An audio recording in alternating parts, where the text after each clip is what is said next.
સુરતના ગ્રામ્ય વિસ્તારમાં 2 દિવસના વિરામ બાદ વરસાદ પડ્યો છે। ઓલપાડ, મહુવા, કામરેજ વિસ્તારમાં ધીમી ધારે વરસાદ વરસ્યો। બારડોલી, માંડવી, પલસાણા, કડોદરા અને માંગરોળમાં વરસાદ પડ્યો। વાવણી લાયક વરસાદ પડતા ખેડૂતોમાં ખુશીનો માહોલ છે। તો સુરતના ગ્રામ્ય વિસ્તારમાં 2 દિવસના વિરામ બાદ વરસાદ પડ્યો છે। હજુ પણ આગામી 5 દિવસ દક્ષિણ ગુજરાતના ઘણા બધા જિલ્લાઓમાં વરસાદ પડે તે પ્રકારની આગાહી હવામાન ખાતા દ્વારા કરવામાં આવી છે। ત્યારે ડાયમંડ નગરી સુરતના ગ્રામ્ય વિસ્તારોમાં 2 દિવસના વિરામ બાદ ફરીથી મેઘરાજાની સવારી આવી પહોંચી છે। ઓલપાડ, મહુવા, કામરેજ વિસ્તારમાં ધીમી ધારે વરસાદ વરસ્યો છે।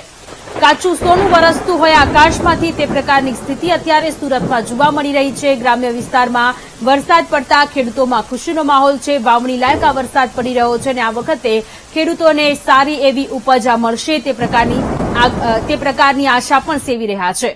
સંવાદદાતા નિર્મળ ફોનલાઈન પર જોડાયેલા છે। નિર્મળ, સુરતના ગ્રામ્ય વિસ્તારોમાં 2 દિવસના વિરામ બાદ વરસાદ પડ્યો છે। ક્યાં કેટલો વરસાદ પડ્યો તેની વિગતો?